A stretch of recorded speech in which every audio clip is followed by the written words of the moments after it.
The H1B Guy here, and today the H1B Guy reflects the long-term economic impacts of the H1B Interim Final Rule. But before we get started, I'd like to ask you, if you haven't already, to please subscribe to the H1B Guy channel here on YouTube. It helps me to produce more content like this for you. I also wanted to mention that the H1B Guy offers consulting services. If I can help you with any case management, evidence or document review, and overall help you bridge the gap between your immigration attorney and your employer, please reach out to me. I'd love to hear how I can help you.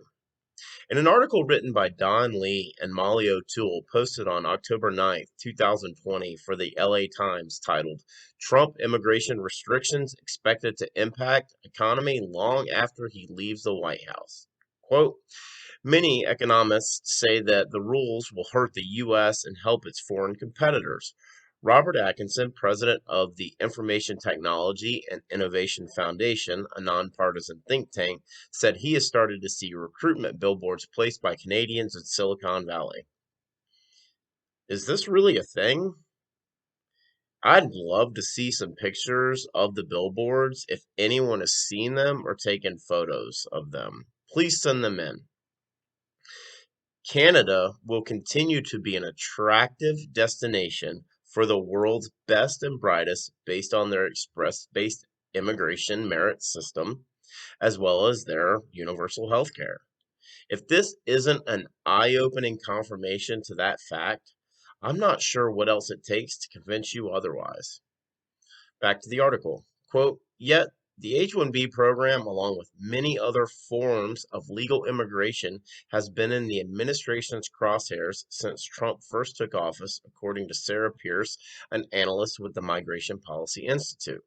Quote, this wasn't something they just cooked up once the pandemic happened, Pierce said. I'm not sure if I completely agree with this quote. It sure feels like the previous intentions of President Trump's administration leading up to the H-1B IFR have been to impose more extensive restrictions and limit H-1B visas. But it was not to completely rewrite the definition of what the H-1B visa actually is. Or maybe that was their intention all along and things have gone according to plan. One thing is for sure. The pandemic has given the administration the leverage it needed to use H-1B visa holders as political pawns in a presidential election year. With the loss of millions of American jobs during the pandemic, there is no easier target than the H-1B visa and the cheap labor rhetoric to rally support for some very specific target voter demographics. Back to the article. Quote, net immigration to the U.S. increased by 1.05 million from 2015 to 2016, but has dropped steadily since. It fell to 595,348 between 2018 and 2019, according to analysis of Census Bureau data by William Frey, a demographer at the Brookings Institute. Declines are likely to be even sharper this year due to the pandemic. The 2020 data will be an outlier, but the fact that net migration decreased over 500K the previous 2 years is a very telling sign. What's the common denominator? Back to the article. Quote, Trump's disdain for the H-1B program goes back to his 2016 campaign where he blasted it as a job killer, even as his own firm had taken advantage of the program to bring in fashion models. I'm not positive on how a fashion model would be eligible for an H-1B visa, but I digress. There's no doubt President Trump has been vocal about being anti-H-1B since stepping into the political arena. Back to the article. Quote, California Democratic Rep. Zoe Lofgren acknowledged that the H-1B program and broader immigration system are in need of reform, but she called President Trump's latest moves really a bumper sticker for the election. The primary concern with the H-1B is that it may not be structured in such a way to do no harm to American workers, Lofgren told the Times. They had 4 years to do something meaningful about this. So let's call it how it really is. The previous two presidents each had 8 years to do something about the H-1B visa, and the H-1B Visa Reform Act of 2004 and Employ American Workers Act of 2009 are only two of a handful of real pieces of legislation that President Bush and President Obama have to their credit over a 16-year period. Back to the article, quote, early in his administration, Trump vowed to base immigration on merit and skills needed to benefit the economy. But rather than a comprehensive fix, he's targeted various pieces of America's patchwork system. If you followed this channel for any amount of time, you know that I am a proponent of establishing a merit-based immigration system. Unfortunately, based on the series of events that have transpired over the last few months, a merit-based system is looking more and more like a pipe dream. Back to the article, quote, federal officials under Trump already were denying many more H-1B visa petitions based on narrower interpretations of the kinds of jobs and employer services that can qualify. I've covered H-1B approvals and denial trends over the past 5 years in several videos, including H-1B approval percentages from 2015 to present. The H-1B Guy dissects H-1B denials from fiscal year 2009 to fiscal year 2020. The H-1B Guy dissects H-1B denial rates through second quarter of fiscal year 2020. I'll include links to those videos down in the description.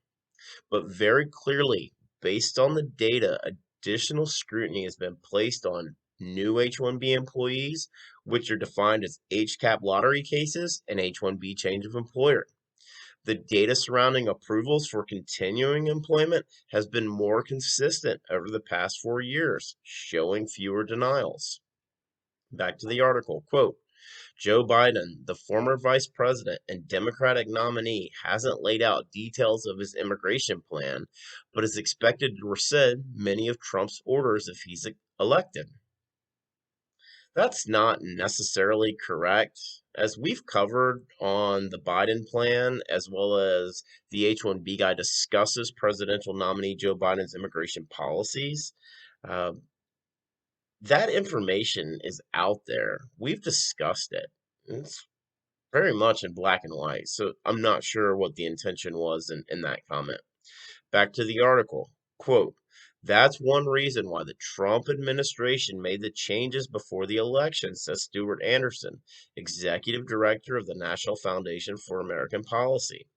With the possibility that Donald Trump will lose, he said, regulations allow for longer term change that are much more difficult to overcome than executive orders and memos, which could simply be withdrawn.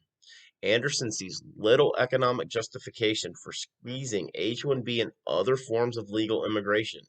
In fact, he argues, retaining the program would help the U.S. economy recover more quickly from the pandemic and boost growth into the future. As many of you know, I think very highly of Stuart Anderson's immigration coverage, both his work at the NFAP and Forbes. Interesting theory from Stuart that President Trump and his administration decided to move this now, literally a month before the election, knowing that rescinding a new regulation is much harder to do than executive order or memo.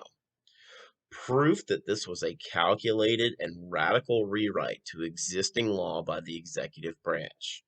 However, the worst part of all of this, the fact that we are 22 days away from the presidential election and there has been very little, if any, discussion on the campaign trail around immigration reform from either candidate.